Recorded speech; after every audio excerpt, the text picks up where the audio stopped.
Tak, vítaj Dominika. Som rada, že si prišla pozdieľať tvoje dojmy z programu Plán spokojnej ženy. A mne by možno zaujímalo, Dominika, ty si človek, ktorý je taký možno introvertnejší, niektorí ľudia sú veľmi takí extrovertní, majú radi spoločnosť, ty máš rada ten svoj možno taký okruh ľudí, svoje také bezpečné prostredie. A ja by som sa možno tak chcela aj opýtať, že čo ťa motivovalo, teba ako možno introvertku, vstúpiť do tohto programu? Čo si chcela objaviť v tomto programe Plán spokojnej ženy? Ja som určite chcela v tomto programe nájsť to svoje poslanie, nejako v ňom nadviazať a nájsť nejaký taký impuls, byť taká sebavedomejšia, niekam proste sa posnúť, niekam ten život proste nasmerovať a vystúpiť z tej komfortnej zóny. Mhm. Skús nám trošku opísať, že čo si zažívala v tom svojom vnútornom svete pred tým programom, že čo tam bolo. A potom možno, keď si prešla tým programom, čo sa tam zmenilo, tak môžeš skúsiť. Bola som taká menej sebaistá, také strachy tam boli a také pochybnosti o sebe. Také myšlienky, ktoré možno ani neboli nejako logické, len boli v tej mojej hlave. A tento program mi pomohol, že naozaj tieto myšlienky môže mať ktorákoľvek žena, ale keď niekde sa bude chcieť dopracovať a nejako na tom začne pracovať, hĺbšie sa zamýšľať, tak sa môže niekam dostať a môže jej to len pomôcť. Na stupnici od 1 do 10, ako si sa posunula v tomto programe, v tej spokojnosti možno, kde si bola predtým a kde si teraz? Predtým som sa tak cítila asi na čísle 4 a po ukončení programu na nejakej osmičke. Mhm. Našla si v tomto programe naozaj to tvoje poslanie? Že cítiš to tak, že toto je to tvoje poslanie, ktoré chceš žiť? Našla som si toto poslanie. Častokrát som možno, že aj v tom živote ho žila, len som si ho neuvedomovala a tento program mi ho pomohol uvidieť, bližšie niekoho prehlbiť a taktiež na ne nadviazať ďalej víziu a stratégiu, ktorá smerovala k cieľu, ktorý je vlastne strategický a ktorý si vlastne môžem ďalej rozčleniť a môžem na ňom vlastne zakladať a posúvať sa do budúcnosti. Mhm. Čiže teraz už vieš presne čo ako, aj keď v úvozovkách presne, pretože samozrejme, že sme otvorení tým príležitostiam, ktoré k nám prichádzajú, ale že ja som ťa tak vnímala, že si taký systematicky disciplinovaný človek, ktorý potrebuje mať nejaké svoje A, B, C, D, čo treba, nejaké svoje kroky. A teda pomohlo ti to v tom, ako keby aj to, že si tie kroky nejak stanovila, utársať sa v tom type tvojej osobnosti, ktorý si to vlastne tak vyžaduje prirodzene? Áno, pomohlo mi to.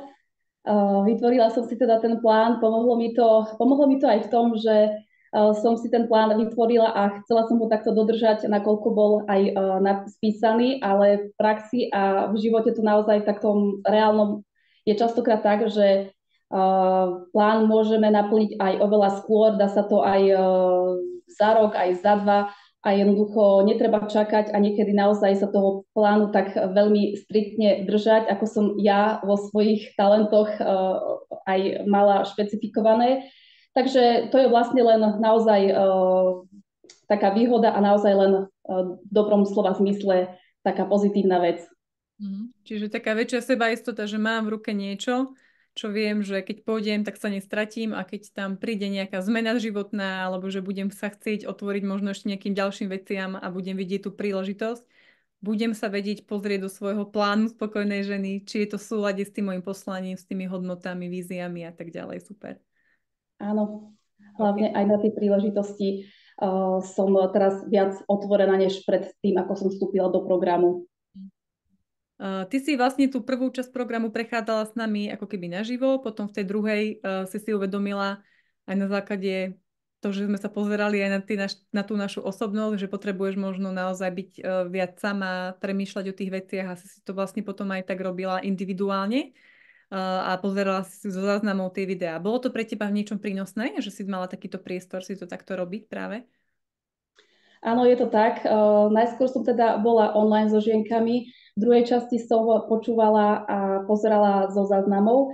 Pre mňa ako introverta to bolo lepšie a také kľudnejšie. Jednoducho mohla som viac dlhšie premýšľať a hĺbšie sa zamýšľať nad niektorými vecami, ktoré mne sa ťažko zdieľajú hneď nejako s okolím a takto som mala možnosť pomalšie si tým prechádzať a k ľude. Mhm. Pre mňa to bolo takto lepšia táto forma. Super. Aký bol taký najväčší prínos tohto programu pre teba, keď tu teraz tak sa spätne pozeráš pre tvoj osobný život?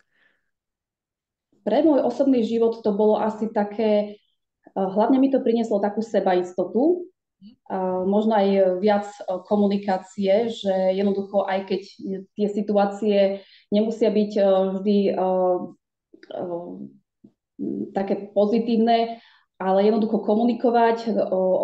komunikovať a povedať, čo sa mi jednoducho nepáči a ozvať sa. Jednoducho mne to osobne prinieslo sebaistotu a viac komunikácia, teda takej aj otvorenosti.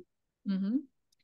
Tak možno na záver, čo by si odkázala ženám, možno práve takým typom osobnosti, ako si ty, ktoré proste potrebujú byť samé so sebou, ktoré možno si potrebujú veci dlhšie premyslieť a ktoré sú naozaj také, že čerpajú energiu práve z toho času, keď sú sami so sebou a sú také introvertnejšie. Čo by si im odkázala takýmto žienkam? Odkázala by som, tento program určite vám pomôže. Budete sebaistejšie, budete mať čas si aj viac veci premyslieť. Určite je dobré začať alebo nejako sa nad týmito vecami zamyslieť a tento program je na to ako taký vytvorený a stvorený, že naozaj je to ten čas, kedy je dobré začať a nečakať do budúcnosti a začať teraz. Ďakujem, Dominika, a prajem ti, aby to tvoje poslanie si naozaj naplno žila a v takej odvahe v ňom kráčala a aby ti prinieslo do života samé dobré veci a takú životnú spokojnosť. Ďakujem veľmi pekne.